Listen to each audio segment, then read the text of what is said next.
दुख की बांध लो गांठ गठरिया मरघट में छूटेगी।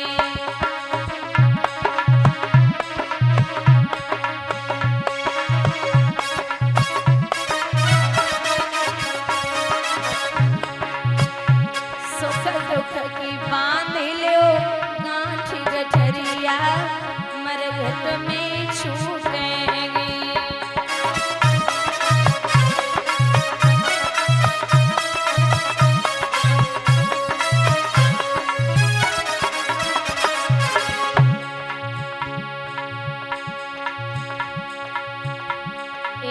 कच्चे दूध जमन के नाई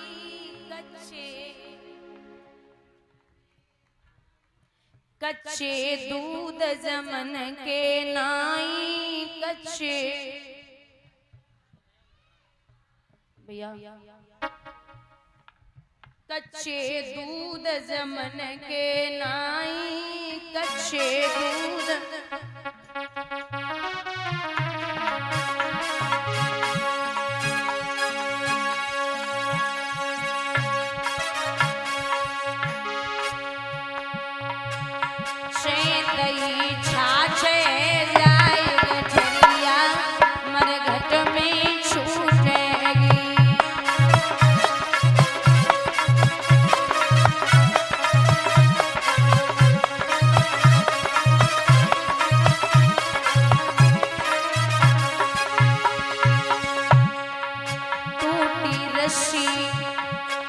जुड़न की नाई टूटी रस्सी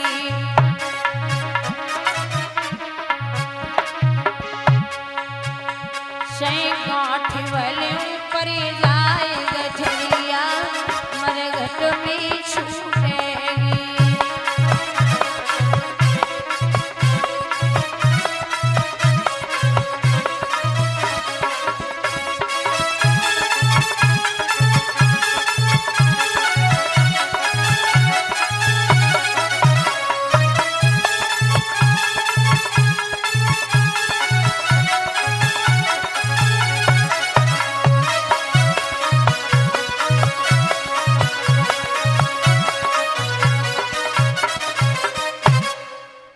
चले हैं ध्रुव, चलते जा रहे जंगल में पहुंचे।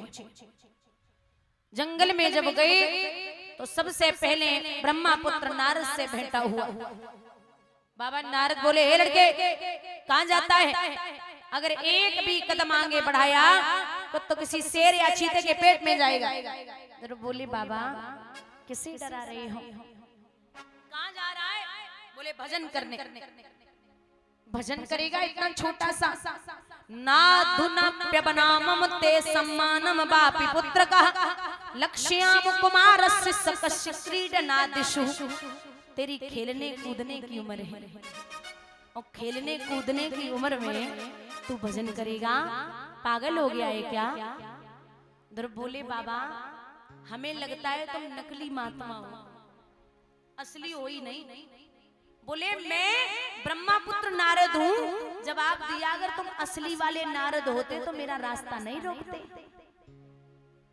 और तुम वो वाले नारद लग रहे हो जो लड़ाई करवाते हो, कहीं अच्छे काम तो कराए ही नहीं। एक उदाहरण देती हूँ। ये जो नारद है ना, अभी समझाया था। एक बार स्वर्ग लोक में सभा लगी हुई तो वहां किसी ने प्रश्न कर दिया कि दुनिया में सबसे अनमोल चीज क्या है? तो किसी ने हीरा, किसी ने मोती, जो जिसको बताना था सबने बताया। एक विद्वान बैठे थे तो उन्होंने कहा कि दुनिया में सबसे अनमोल अगर कुछ है तो वो है प्रेम। और प्रेम भी निस्वार्थ होना चाहिए, जहाँ कोई स्वार्थ न हो।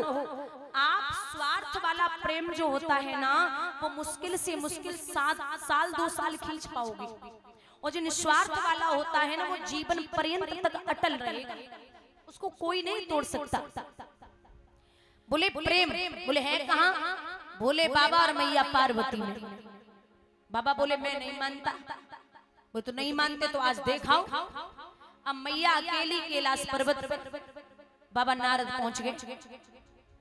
बोले माँ भूख लगी है। ठीक है, भोजन पानी बनायो खिलायो, चारों तरफ निगाह डाली तो निगाह डालते ही डालते क्या देखा कि बाबा दिखाई नहीं दे। नारद ने विचार कर लो, बन गो काम। बोले बाबा ना आए, कहाँ गए? बोले पता नहीं, वो सुबह सुबह निकल जाते, शाम को आते हैं, कहीं गए होंगे। तो जवाब दियो, मैया एक बात कहे, कहो।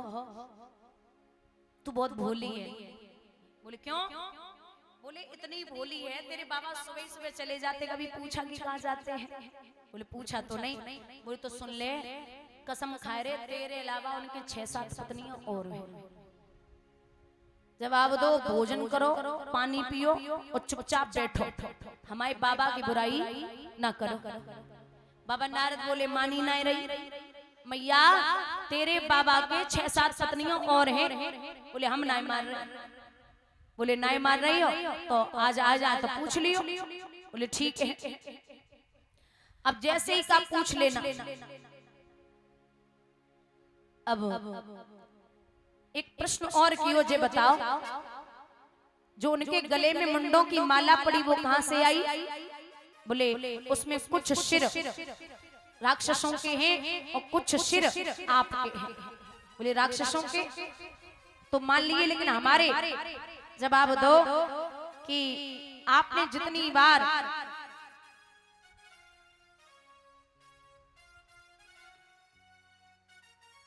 एक बात कही कि एक बार पूछ लेना कि इसके सर हैं। बोले ठीक है, आने दो। अब मैया को पढ़ाई के बाबा नारद को निकलवो हो उते से भोले बाबा को आए वो सो प्रणाम करो। नारद ने बाबा प्रणाम करता हूँ। बोले खुश रहो नारद, कहाँ से आए हो? सो बाबा नारद बोले कैलाश पर्वत से ही आ रहे। सो मैया तुम्हें बड़ो याद कर रही। बोले बाबा मन ही मन में बोले वैसे न याद कर रही होती, अब तुम घूम के आए तो जरूर याद कर रही हो। अब देखने जे है कि कह के काय, वैसे तो पार्वती नए गिलास में पानी गेट पे ही खड़ी रहती, लेकिन आज नहीं निकली। बोले आ बोले सुनती हो? अरे ओ देवी सुनती हो? नहीं बोली। अरे बोले देवी बात तो सुनो। बोले वे 6-7 उन्हें सुनाई दे जाए। बोले पानी तो लाओ। बोले वे 6-7 उन्हें भी पी लो जाए। समझ गए भोले बाबा नारद कान भर गए। सो अंदर पहुंचे। क्या हुआ? चुप एकदम चुप रहिए। ये बताइए हमारे अलावा आपके 6-7 कौन सी हैं? बाबा बोले 6-7 किसने बोला? बोले किसी ने भी बोला। आप बताओगे या नहीं? मायके चली जाऊंगी। जवाब दिया देखो देवी, ये किसी ने आपको बहका दिया। अगर आपको लगता है कि 6-7 हैं तो कहीं शैलपुत्री, कहीं जगदम्बा, कहीं काली, कहीं सती, कहीं गौरा, कहीं पार्वती, आपने कितने रूप लिए और हर बार आप मेरी पत्नी बनी हो तो कोई और नहीं स्वयं आप हो। कसम खाइए, आपकी सौगंध खाता हूं। बोले अब ये बताइए कि जो गले में मुंडों की माला वो कहां से आई? बोले इसमें कुछ सिर राक्षसों के, कुछ सिर आपके। बोले वो कैसे? बोले आपने जितनी बार शरीर को छोड़ा है उतनी बार मैंने आपके सिरों को गले में धारण किया। अगर मैं ऐसा न करता तो मैं आपसे इतना अत्यधिक प्रेम करता हूँ, मैं पागलों की तरह मृत्यु लोक में घूमता। बोलिए गोविंद भगवान की। बाबा नारद आए, बोले नारायण नारायण। जवाब दी किसने मारा है लाला? बोले माँ मौसी ने डांटो। अरे ओ बाबरे, माँ मरे मौसी जिए जो मौसी सी होए। मासी मार दिया तो क्या होगा? चुप हो जा। आतिष्ठि ततात विमत्सर सत्व युक्तम समात्रापि यदवल्ही कम आराधया धोच यथा कन्यमि दीक्षे अध्यासन मुंतमोह। उतरी माँ है और माँ अगर डांट दे या मार दे तो उसमें कुछ नहीं जाता, क्योंकि माँ मरे मौसी जिए जो मौसी सी। मासी माँ जैसी मार दिया तो क्या हो गया? चुप हो जा। बोले मैया हम जा से ना रो रहे कि मासी ने मारो। फिर मैया हम तो जा से परेशान हैं कि मासी डांटती रही लेकिन पिता ने कुछ नहीं कहा। वो तेरे पिता होते तब तो कुछ कहते, वो तेरे पिता ही नहीं। ध्रुव एकदम से चौंका, मैया फिर मेरा पिता कौन है? बोले तेरे पिता का नाम है परमात्मा, ईश्वर, जगदीश, भुवनेश्वर, और वो तेरा पिता क्या, वो तेरे पिता का भी पिता है। तो ध्रुव बोले बस मां रहने दे, मैं उसी पिता घर जाऊंगा जो ध्रुव हूं, तो ध्रुव पद पाकर आजीवन ध्रुव कहलाऊंगा। बस मुझे न कोई कपड़ा दे और न कोई दुलाई दे, जिस तरह राज सम्मान दिया मैया उस तरह विदाई दे, जाने दे मां।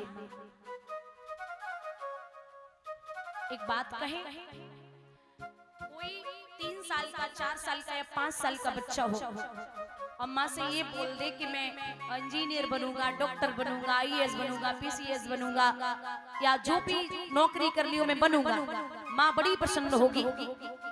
लेकिन दादा अगर वो बच्चा बचपन में ये बोल दे कि मुझे बाबा बनना है, तो माँ विचलित हो जाएगी। लाला तू बाबरो मत बने, तू जब बड़ा हो जाएगा ना तो अच्छे से भजन करना। ध्रुव बड़ी प्यारी बात कहते, मैया भगवान भजन के लिए ना तो डिग्री मांगता और ना ही उम्र मांगता है कि तुम बड़े हो के ही भजन करना, क्योंकि जाने बचपन में नहीं कर पायो वो बचपन में कहूं करे वालो नहीं। जो बचपन में नहीं कर पाया वो कभी बचपन में नहीं कर पाएगा। जब ये कहा तो ध्रुव से मां कहती है, लाला बड़े बड़े कष्ट आएंगे, बोले मैं सब झेल लूंगा। एक विद्वान ने लिखा है,